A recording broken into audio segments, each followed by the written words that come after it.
Abertura. Imagens em sequência das sedes dos superiores tribunais e do Supremo. À esquerda, com letras em caixa alta, grandes julgamentos. Olá, começa agora Apresentador o Alexandre Grandes Matula. Julgamentos. Nessa edição, nós vamos ver mais uma importante decisão tomada pelo plenário do Supremo Tribunal Federal. A Corte confirmou jurisprudência para determinar que a Justiça Eleitoral é competente para processar e julgar os crimes comuns que tenham conexão com crimes eleitorais. Ministros chegam à sala de julgamentos. O caso julgado em 2019 envolvia dois políticos cariocas. Eduardo Paes, prefeito do Rio de Janeiro, que encerrou o segundo mandato em 2017, e Pedro Paulo Carvalho, que exerceu os mandatos de deputado estadual entre 2007 e 2011 e de deputado federal, logo em seguida. Ambos são acusados de corrupção ativa e passiva, lavagem de dinheiro, evasão de divisas e falsidade ideológica eleitoral, por suposto recebimento ilegal de doações de campanha pela empreiteira Odebrecht nos anos de 2010, 2012 e 2014. Em maio de 2018, o ministro Marco Aurélio declinou da competência do Supremo para julgamento da matéria, entendendo não caber foro privilegiado a Pedro Paulo, uma vez que este exercia mandato de deputado estadual em 2010, ano inicial das supostas práticas criminosas atribuídas a ele. Os investigados recorreram para que o inquérito seguisse no STF ou fosse enviado para a Justiça Eleitoral Fluminense. O argumento da defesa era que Pedro Paulo exercia o cargo de deputado federal na maior parte dos anos em que ocorreram os supostos crimes. Vamos ver agora como foi a resolução da controvérsia sobre a competência para o julgamento do caso. A etapa das sustentações orais teve início com a fala da então Procuradora-Geral da República, Raquel Dodge. Ela defendeu a cisão das investigações para que a apuração relacionada a crimes eleitorais fosse enviada à Justiça Eleitoral e os demais delitos à Justiça Federal. O Supremo Raquel Dodge, Tribunal Procuradora-Geral da Federal, reúne-se, República. portanto, nesta tarde, para deliberar sobre um tema da mais alta 13 de março de relevância. 2019. Qual é o órgão jurisdicional da Justiça Federal ou a Justiça Eleitoral competente para processar e julgar crimes federais que apresentam conexão com crimes eleitorais? A PGR defende que a competência judicial não é definida com base na conexão. Ela é definida com base em critérios contidos precisamente no inciso 4º do artigo 109 da Constituição, que estabelece a competência dessa Justiça da União, a Justiça Federal, e estabelece de uma forma muito clara, no sentido de que qualquer crime, qualquer infração penal que seja praticada em detrimento de bens, de serviços ou do interesse da União, de suas entidades autárquicas ou empresas públicas, é da competência da Justiça Federal. O que a Procuradoria-Geral da República sustenta é, portanto, que um critério infralegal, como é a conexão, um critério jurídico importante, mas infralegal, não modifique uma competência que é estabelecida na Constituição. E como temos o dever de zelar pela preponderância da Constituição sobre as leis ordinárias, de defendê-la em todas as instâncias, é que julgamos essa questão como da mais alta magnitude, da mais alta relevância, e pedimos à Corte que aplique a Constituição deste modo. Os advogados de defesa defenderam a tese de julgamento pela Justiça Eleitoral. O que está em jogo aqui Ricardo hoje, Pieri Nunes, caráter advogado. principal, não é uma questão jurídica genuína, data máxima vênia. 13 de março de O que nós 2019. temos aqui em caráter principal preponderando é uma questão de natureza ideológica, que implica em um ataque ao próprio Poder Judiciário, que vai resultar em desacreditar o Poder Judiciário, como se seus integrantes, o integrante de um tradicional ramo do Poder Judiciário, que é a Justiça Eleitoral, que tem prestado relevantíssimos serviços à nação nas últimas décadas, como se ela não fosse merecedora da confiança da sociedade, como se os seus membros fossem merecedores de uma espécie de captis deminúcio, porque não estariam habilitados a exercer a jurisdição em sua plenitude. A minha Aristides Junqueira, advogado. chefe do Ministério Público dizer que, penso eu... 13 de março de 2019. O pensamento dela parte de uma premissa equivocada. É com relação à competência dos juízes federais. Ela pode ser absoluta?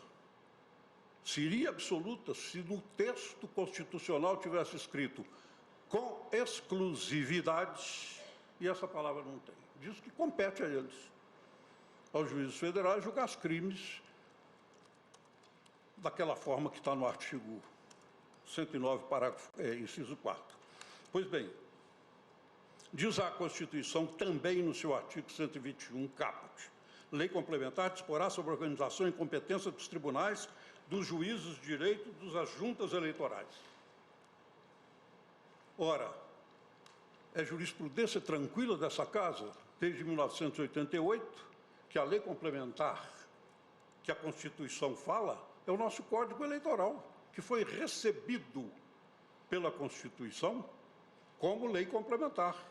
O relator, ministro Marco Aurélio, considerou ser de competência da Justiça Eleitoral do Estado do Rio de Janeiro a análise das condutas supostamente cometidas por Pedro Paulo em 2010 e 2012, entendendo não estarem vinculadas ao mandato de deputado federal. Os fatos Marco Aurélio Mello, ministro do STF. Desvinculados do mandato de deputado federal atualmente 13 de março de 2019. pelo investigado Pedro Paulo, não se inserindo na competência do Supremo, tendo em vista o suposto cometimento de crime eleitoral e delitos comuns conexos, considerado o princípio da especialidade, tem-se caracterizado a competência da Justiça Eleitoral, no que, nos termos dos artigos 35.2 do Código Eleitoral, 78.4 do Código de Processo Penal, por prevalecer sobre as demais infrações, alcança os delitos da competência da Justiça Comum. O inciso 4 do 78 do Código de Processo Penal, como os colegas sabem, revela que, havendo o conflito, considerados crimes conexos, da competência da Justiça Especializada, da Justiça Comum, prevalece a competência da Justiça Especializada. No tocante aos delitos comuns e eleitoral, mostra-se inviável, porquanto a competência da Justiça Comum estadual ou federal é residual, quanto à Justiça Especializada, seja eleitoral ou militar, estabelecida em razão da matéria, e não se revela passível de sobrepor-se à última, à competência da Justiça Especializada. Com relação aos delitos supostamente praticados em 2014, o ministro Marco Aurélio reconheceu a competência do Supremo, pois Pedro Paulo já ocupava o cargo de deputado federal e os fatos apurados envolvem sua reeleição. Provejo parcialmente Marco Aurélio Mello, ministro do STF. Protocolado pelos investigados para, no tocante 13 de março de 2019. ao fato ocorrido em 2014, reconsiderar a decisão recorrida e assentar a competência do Supremo. E a turma já havia afastado o desmembramento do inquérito, tendo em conta o envolvimento de investigado que não goza da prerrogativa de, presente ação penal, vir a ser julgado pelo Supremo. Por isso, não estou ferindo mais a matéria. E quanto aos demais delitos, supostamente cometidos em 2010 e 2012, declinar da competência para a Justiça Eleitoral do Estado do Rio de Janeiro. Considerada a remessa por conexão à Justiça Eleitoral, julgo prejudicado o agravo regimental interposto pela Procuradoria-Geral da República, no que voltado à fixação da competência, relativamente ao delito de evasão de divisas da Justiça Federal. No próximo bloco, vamos ver como a Corte se dividiu a partir do voto divergente do ministro Edson Fachin.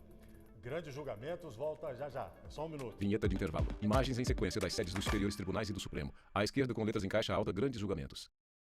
Vinheta de retorno do intervalo. Imagens em sequência das sedes dos superiores tribunais e do Supremo. À esquerda, com letras em caixa alta, Grandes Julgamentos. O programa Grandes Julgamentos está de volta. Apresentador Alexandre Matula. Vamos acompanhar como, logo após o visto do ministro Alexandre de Moraes, a divergência foi aberta pelo ministro Edson Fachin. Veja como foi. O ministro Alexandre de Moraes acompanhou o voto do relator, ministro Marco Aurélio, citando os artigos constitucionais que considerou validarem o voto.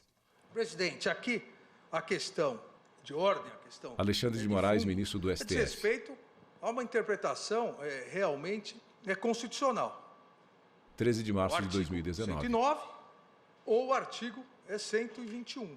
É uma interpretação constitucional. O que a legislação, e aquele legislação lato sensu, Constituição Federal, e a legislação, no caso o Código Eleitoral, o que definem como competência da Justiça Eleitoral. E por que isso? Como bem lembrou a eminente Procuradora-Geral da República, o artigo 109, inciso 4º, prevê a competência criminal da Justiça Federal. A Justiça Federal não é uma justiça especializada em razão da matéria. A organização do Poder Judiciário na Constituição previu 3 justiças especializadas em razão da matéria: a militar, a trabalhista e a eleitoral. O que não for militar, o que não for eleitoral, o que não for trabalhista, é da justiça comum. Ou seja, a justiça remanescente. Se ainda, e sempre se surgem novas matérias, se ainda surge uma nova matéria não especializada, a justiça comum.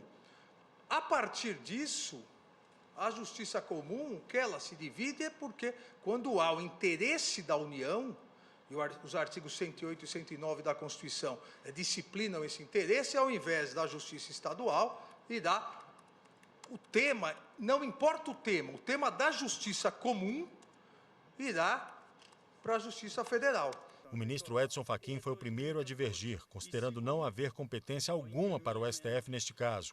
Ele entendeu que as apurações referentes a 2010 e 2014 deveriam ser remetidas à Justiça Eleitoral. Acrescentou ainda que deveria ser determinada a cisão do processo sobre os supostos fatos referentes a 2012, com competência parte para a Justiça Comum, parte para a Justiça Especializada.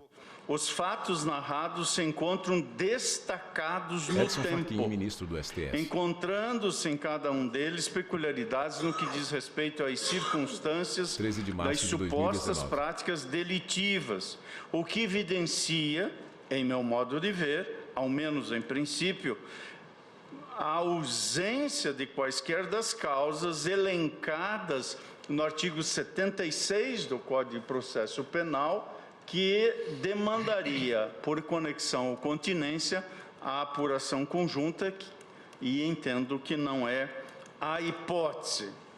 Não fosse isso, em julgamento de agravo regimental interposto pelo investigado Eduardo da Costa Paz, a Igreja Primeira Turma desse Supremo Tribunal Federal deliberou exclusivamente a necessidade e manutenção da apuração conjunta dos fatos somente em relação aos investigados, pois verificada de início a imbricação das condutas que lhes são atribuídas em cada um dos eventos delitivos. Por isso, a determinação de cisão dos autos no tocante a cada grupo de fatos atribuídos aos investigados, entendo que não ofende a decisão levada a efeito pela prestação jurisdicional perante os eminentes colegas integrantes da primeira turma na sessão do julgamento de 19 de setembro de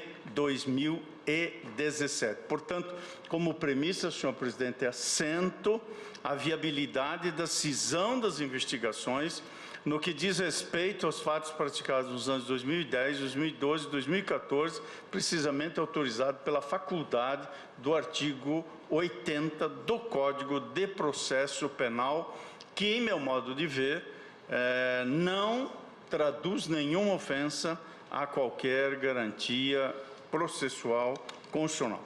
O ministro Celso de Mello fez breve intervenção para citar jurisprudência do Superior Tribunal de Justiça, que definiu a competência da Justiça Eleitoral para estabelecer a conexão entre crimes eleitorais e infrações penais comuns. A Corte Especial do STJ também firmou a orientação de que Celso de Mello, ministro do STF. O judiciário competente para dizer se há ou se não há conexão entre um certo crime eleitoral 13 de março de e uma 2019. infração penal comum é a Justiça Eleitoral. E se ela entender que não existe este vínculo de conexidade, este liame, então caberá à Justiça Eleitoral determinar a remessa das peças concedentes à infração penal não eleitoral ao órgão judiciário que entender competente. O julgamento seguiu no dia seguinte, com o voto do ministro Luiz Roberto Barroso, que acompanhou a divergência aberta pelo ministro Edson Fachin. Minha posição é Luiz que, Roberto Barroso, mesmo ministro do nos casos STF. de Caixa 2, a investigação deve iniciar na Justiça Federal. 14 de março de 2019. Para que, ao final da investigação, se constatar que somente há o crime de falsidade ideológica, falsidade eleitoral, ideológica eleitoral, vá para a Justiça Eleitoral. Se houver corrupção, fique na Justiça Federal. Porém, Ministro passa a mão por seu rosto. Neste caso específico, eu estou acompanhando a posição do ministro Luiz Edson Fachin. A ministra Rosa Weber, em voto breve, também seguiu o entendimento que divergiu do relator. A meu ver, eventual prática Rosa Weber, ministra do STF. cunho eleitoral por candidato visando a reeleição não guarda 14 de março de relação 2019. de pertinência funcional, repito, com o cargo público por ele exercido, não justificando assim a incidência das normas constitucionais estritas que instituem um sistema rígido de jurisdição excepcional que, por diferir dos postulados basilares do Estado de Direito Democrático, exige uma interpretação restritiva. Aqui eu estou transcrevendo, não disse que está, não abri as aspas, mas estou o fazendo agora, voto do ministro relator, ministro Luiz Roberto, na questão de ordem aludida. E tanto é que o crime eleitoral, em tal caso, pode ser praticado por quem não detém mandato parlamentar. O ministro Luiz Fux ocupou interinamente a presidência da sessão. No voto, alinhou-se com a divergência nos termos do ministro Edson Fachin, porém, registrou seu posicionamento no sentido de que a competência deve ser definida somente quando a investigação tiver sido finalizada. Os temas gravitantes em torno da jurisdição, da competência do juiz Ministro Luiz natural Fux, vice-presidente do STF. são de crucial relevância para os sujeitos processuais, posto em jogo 14 de direitos março de fundamentais e 2019. as garantias do juiz natural e do devido processo legal. Cito a Carta Magna de 1215, a Petition of Rights 1627, o Bill of Rights 1688 e a Declaração de Virgínia e as Constituições dos Estados Independentes 1776 a 1784, que plasmam de muita garantia desse juiz natural. Ministro bebe copo com água. Ligando indissoluvelmente a interrogabilidade das regras de competência. Saliento que a garantia do juiz natural é de natureza dúplice, porquanto proíbe a instituição de tribunais extraordinários ex post facto e, simultaneamente, impede a subtração da causa ao juiz ou tribunal competente, significando que entre juízes pré-constituídos vigora uma ordem taxativa de competência que exclui qualquer alternativa deferida à discricionalidade de quem quer que seja, máxime quando essa competência é fixada constitucionalmente. A última parte deste grande julgamentos a gente acompanha no próximo bloco. Não saia daí, a gente volta já. Vinheta de intervalo. Imagens em sequência das sedes dos superiores tribunais e do Supremo. À esquerda, com letras em caixa alta, grandes julgamentos. Vinheta de retorno do intervalo. Imagens em sequência das sedes dos superiores tribunais e do Supremo. À esquerda, com letras em caixa alta, grandes julgamentos. Voltamos com o Grande Julgamentos e a conclusão da sessão plenária do STF, que decidiu pela competência da Justiça Eleitoral para processar e julgar crimes comuns que tenham conexão com crimes eleitorais. Citando fatos descritos nos autos, a ministra Carmen Lúcia votou com a divergência. Estou acompanhando o ministro Edson Fachin, exatamente STF. Nos termos por ele expostos. Ou seja, tem-se neste caso um conjunto de fatos que teriam ocorrido em 2010, 2012 e 2014. Quanto aos fatos relativos à competência que seria necessário identificar para supervisionar o inquérito, portanto, relativa àquele período, os fatos dizem respeito ao crime descrito, tipificado no artigo 350 do Código Eleitoral, falsidade ideológica para fins eleitorais, e, por isso, há até aqui unanimidade de votos no sentido de declinar a competência para a Justiça Eleitoral. No que se refere a 2014, os fatos descritos também dizem respeito àquela falsidade e há uma divergência até aqui posta pela circunstância de que se teria o cometimento de prática que teria sido praticado por um deputado federal e, por isso mesmo, houve voto no sentido de se manter na competência deste Supremo Tribunal Federal. Estou, como disse, acompanhando a interpretação dada pelo ministro Edson Fachin, no sentido de ser necessário que se mantenha na Justiça Eleitoral e não neste Supremo Tribunal Federal, porque a medida, se foi adotada e como tem que ser investigada, diz respeito a uma atitude, a uma conduta que não é própria nem tomada em razão do cargo de deputado federal e, por isso mesmo, destoa do que decidimos na questão de ordem da ação penal 937, pelo que também, neste ponto, estou acompanhando a divergência inaugurada pelo ministro Edson Fachin. O voto do ministro Ricardo Lewandowski reforçou a jurisprudência do Supremo na definição das competências e jurisdições. Ele votou nos termos do ministro relator. Como se sabe, o denominado Caixa 2 sempre foi tratado como crime eleitoral, mesmo quando sequer existia essa tipificação legal. E não sou ouvido demais que, recentemente, a Lei 13.488 de 2017 incluiu, como eu acabei de dizer, numa parte ao brilhante voto do ministro Luiz Fux, incluiu o artigo 354 no Código Eleitoral para punir com pena de reclusão de 2 a 6 anos, mais multa, exatamente esta conduta. Ou seja, ampliando a competência da Justiça Eleitoral para o âmbito do direito penal, especialmente no que diz respeito aos crimes financeiros. Para o ministro Gilmar Mendes, a Constituição de 1988 não tratou da questão da atribuição de competências de forma taxativa, mas o artigo 121 estabeleceu os casos submetidos à Justiça Eleitoral. Ele explicou que a razão relevante para que a norma tratasse desse tema específico é a preocupação com o bom funcionamento das regras do sistema democrático e com a lisura dos pleitos eleitorais. Ele também votou com o relator, ministro Marco Aurélio. Não se desconhece a importância das competências atribuídas à Justiça Federal pela Constituição da República de 88, enquanto ramo específico do Poder Judiciário com competência para processar as infrações penais praticadas em detrimento de bens, serviços ou interesse da União e de suas entidades autárquicas ou empresas públicas.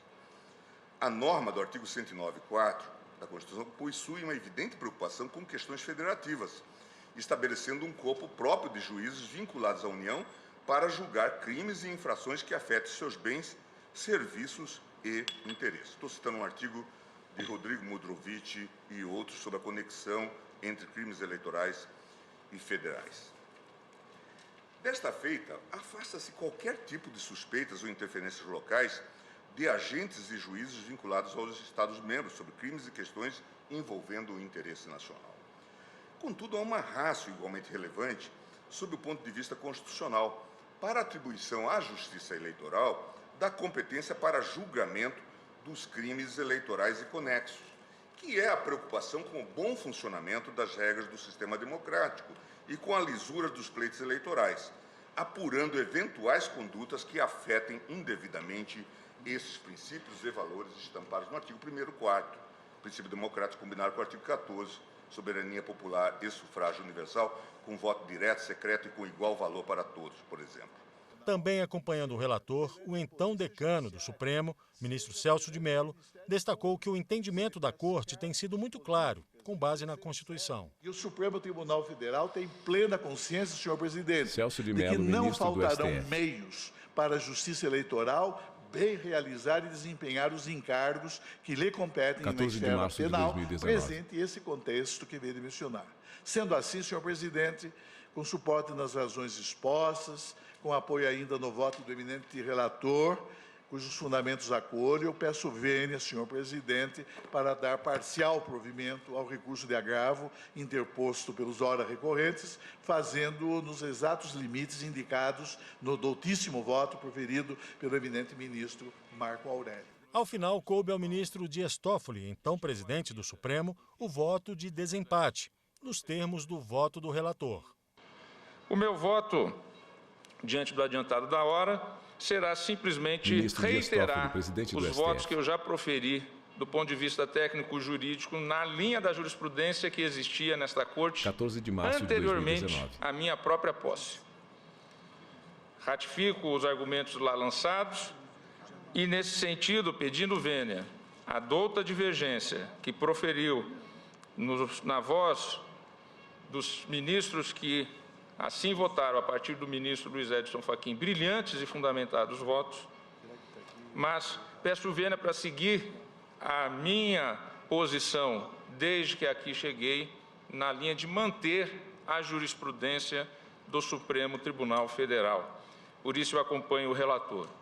E eu proclamo que, por maioria, o Supremo Tribunal Federal manteve a sua jurisprudência quanto ao dar, na forma do voto do relator, no que foi acompanhado pelos ministros Alexandre de Moraes, Ricardo Lewandowski, Gilmar Mendes, Celso de Mello e Dias Toffoli, parcial provimento ao agravo interposto pelos investigados, para, no tocante ao fato ocorrido em 2014, reconsiderar a decisão recorrida e assentar a competência do Supremo Tribunal Federal. Quanto aos delitos supostamente cometidos em 2010 e 2012, declinar da competência para a Justiça Eleitoral do Estado do Rio de Janeiro. E prejudicado o agravo regimental interposto pela PGR, no que voltado à fixação da competência relativamente ao delito de evasão de divisas da Justiça Federal. Vencidos ministro Luiz Edson Fachin, ministro Luiz Roberto Barroso, ministra Rosa Weber, ministro Luiz Fux e ministra Carmen Lúcia, que davam parcial provimento aos agravos regimentais interpostos pela PGR e pelos investigados, para cindir os fatos apurados neste inquérito, determinando a remessa de cópia dos autos da Justiça Eleitoral do Estado do Rio de Janeiro para apuração mediante livre distribuição dos supostos crimes de falsidade ideológica eleitoral ocorridos nos anos de 2010, 2012 e 2014 e o encaminhamento dos autos à Seção Judiciária do Rio de Janeiro para apuração mediante livre distribuição dos supostos crimes de corrupção ativa, corrupção passiva, lavagem de capitais e evasão de divisas ocorridos no ano de 2012. E chegamos ao final de mais um Grandes Julgamentos. Acompanhe a nossa programação também pela internet, no site da TV Justiça ou no nosso canal no YouTube. O endereço é TV Justiça Oficial. Até o próximo programa. Tchau. Créditos finais. Direção Betânia Victor Veiga. Produção Caio Baltazar. Cabelo e maquiagem Eliane Neres. Figurino Thalita Oliveira. Apresentação Alexandre Matula. Roteiro e edição de texto Luciane Chaves. Cinegrafia Lúcio Ribeiro. Assistência técnica José Hildo Júnior. Iluminação Luiz Moura e Ítalo Cândido. Operação de áudio de Jonathan Alves. Edição de pós-produção Paulo Mendonça e Rafael Pinheiro. Videografismo Leonardo Veloso. Áudio descrição Visual Áudio. Roteiro Caio Daniel. Narração Valmir Nascimento. Núcleo de programação Rosa Oase. Núcleo técnico Fábio Guedes. Núcleo de produção de programas Flávia Soledade. Supervisão. Coordenadoria de gestão da TV Rádio Justiça. Secretaria de Comunicação Social STF. Realização TV Justiça Essencial 2021.